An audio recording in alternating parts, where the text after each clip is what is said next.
ಇನ್ನು ಭಾರಿ ಭೂಕಂಪಕ್ಕೆ ಜಪಾನ್ನಲ್ಲಿ ಅಲ್ಲೋಲ ಕಲ್ಲೋಲ ಸೃಷ್ಟಿಯಾಗಿದೆ. ಈಗಾಗಲೇ ಜಪಾನ್ ಉತ್ತರ ತೀರದಲ್ಲಿ ಭಾರಿ ಭೂಕಂಪ ಸಂಭವಿಸಿರುವಂಥದ್ದು ಸಣ್ಣ ಸುನಾಮಿಯ ರೀತಿಯಲ್ಲಿ ಸಂಭವಿಸಿದೆ. ರಿಕ್ಟರ್ ಸ್ಕೇಲ್ನಲ್ಲಿ 7.4ರಷ್ಟು ತೀವ್ರತೆ ದಾಖಲಾಗಿದೆ. ಸಮುದ್ರ ಮಟ್ಟದಿಂದ 10 ಕಿಲೋಮೀಟರ್ ಆಳದಲ್ಲಿ ಕಂಪನದ ಕೇಂದ್ರ ಬಿಂದು ಸೃಷ್ಟಿಯಾಗಿರುವಂಥದ್ದು. ಮುಖ್ಯವಾಗಿ ಜಪಾನ್ ಕಡಲ ತೀರದಲ್ಲಿ ಸುನಾಮಿ ವಾರ್ನಿಂಗ್ ಅನ್ನು ನೀಡಿದೆ.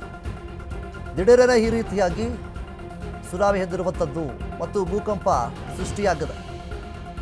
ಈ ಬೆನ್ನಲ್ಲೇ ಉತ್ತರ ಜಪಾನ್ ತೀರದಲ್ಲಿ ಸಣ್ಣ ಮಟ್ಟದ ಸುನಾಮಿ ಅಲೆ ಎದ್ದಿದೆ. ಫುಜಿ ಪೋರ್ಟ್ ಬಳಿ 80 ಸೆಂಟಿಮೀಟರ್ ಎತ್ತರದವರೆಗೆ ಸುನಾಮಿ ಎದ್ದಿರುವಂಥದ್ದು. ಮಿಯಾಕೋ ಇವಾಟೆ ಅಮೋರಿಯಾದಲ್ಲಿ ಸುನಾಮಿ ಅಲರ್ಟ್ ಆಗಿದೆ. ಮುಖ್ಯವಾಗಿ ಜಪಾನ್ ತೀರ ಪ್ರಾಂತ್ಯದಲ್ಲಿ 10 ಅಡಿಯವರೆಗೂ ಸುನಾಮಿ ಅಲೆ ಏಳಬಹುದು ಅಂತೇಳಿ ಹೇಳ್ತಾ ಇದ್ದಾರೆ. ಜಪಾನ್ ಹವಾಮಾನ ಇಲಾಖೆ ಸ್ಪಷ್ಟನೆಯನ್ನು ನೀಡಿದೆ. ಎಲ್ಲ ಕಡೆ ಅಲರ್ಟ್ ಆಗಿರಿ. ಭಾರಿ ಭೂಕಂಪಕ್ಕೆ ಜಪಾನ್ನಲ್ಲಿ ಅಲ್ಲೋಲ ಕಲ್ಲೋಲ ಆಗ್ತಾ ಇದೆ. ಜನರು ಎಲ್ಲರೂ ಕೂಡ ಆತಂಕದಲ್ಲಿದ್ದಾರೆ. ಸೊ ಹೀಗಿರಬೇಕಾದ್ರೆ ಏನು ಮಾಡಬೇಕು ಅಂತ ಗೊತ್ತಾಗ್ತಾ ಇಲ್ಲ. ಒಂದು ಕಡೆ ದಿಢೀರನೆ ಈ ರೀತಿಯಾಗಿ ಸುನಾಮಿ ಆಗಿರ್ಬೋದು, ಭೂಕಂಪ ಆಗಿರ್ಬೋದು ಸಂಭವಿಸಿರುವಂಥದ್ದು ಒಂದು ಕಡೆ ಆಶ್ಚರ್ಯ ಆಗಿರುವಂಥದ್ದು. ಜಪಾನ್ನ ಕಡಲ ತೀರದಲ್ಲಿ ಸುನಾಮಿ ವಾರ್ನಿಂಗ್ ಅನ್ನು ಕೊಟ್ಟೋಗಿದೆ. ಈ ಒಂದು ಬೆನ್ನಲ್ಲೇ ಉತ್ತರ ಜಪಾನ್ ತೀರದಲ್ಲಿ ಸಣ್ಣ ಮಟ್ಟದ ಸುನಾಮಿ ಅಲೆ ಎದ್ದಿರುವಂಥದ್ದು. ಫುಜಿ ಪೋರ್ಟ್ ಬಳಿ 80 ಸೆಂಟಿಮೀಟರ್ ಎತ್ತರದವರೆಗೂ ಕೂಡ ಸುನಾಮಿ ಅಲೆ ಎದ್ದಿದೆ. ಇನ್ನು ಮಿಯಾಕೋ ಇವಾಟೆ ಆಗಿರ್ಬೋದು, ಅಲ್ಲೂ ಸಹಿತ ಸುನಾಮಿಯ ಅಲೆ ಎದ್ದಿರುವಂಥದ್ದು.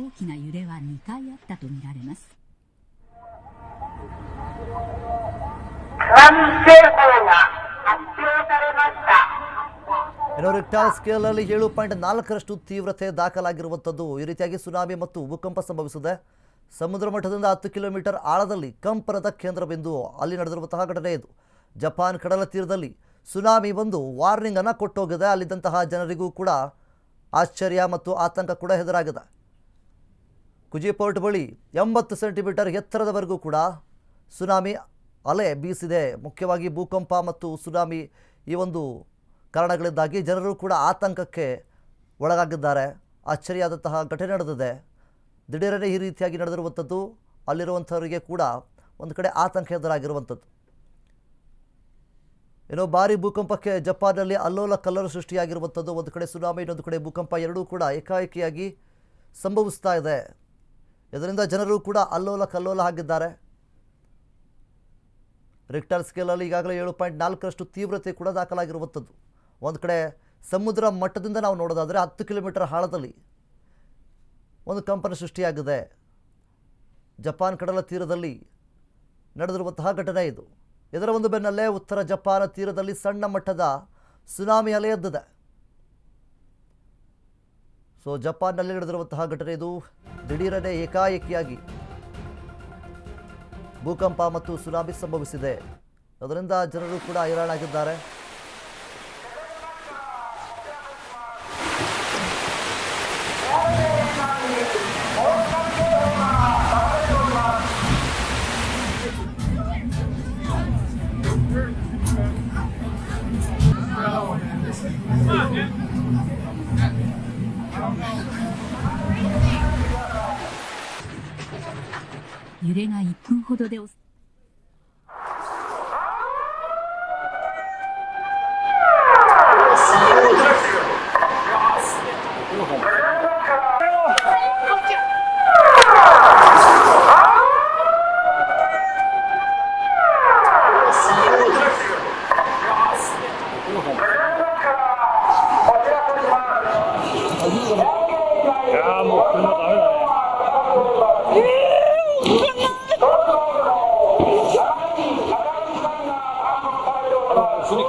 ಇನ್ನು ಜಪಾನ್ನಲ್ಲಿ ನಡೆದಿರುವಂತಹ ಘಟನೆ ಇದು. ಈ ರೀತಿಯಾಗಿ ಭೂಕಂಪ ಮತ್ತು ಸುನಾಮಿ ಏಕಾಏಕಿಯಾಗಿ ಸಂಭವಿಸಿದೆ. ಅಲ್ಲಿದ್ದಂತಹ ಜನರಿಗೂ ಕೂಡ ಹೈರಾಣಾಗಿದ್ದಾರೆ ಮತ್ತು ಆತಂಕಕ್ಕೆ ಒಳಗಾಗಿದ್ದಾರೆ. ದಿಢೀರನೆ ಈ ರೀತಿಯಾಗಿ ನಡೆದಿರುವಂತಹ ಘಟನೆ ಇದು.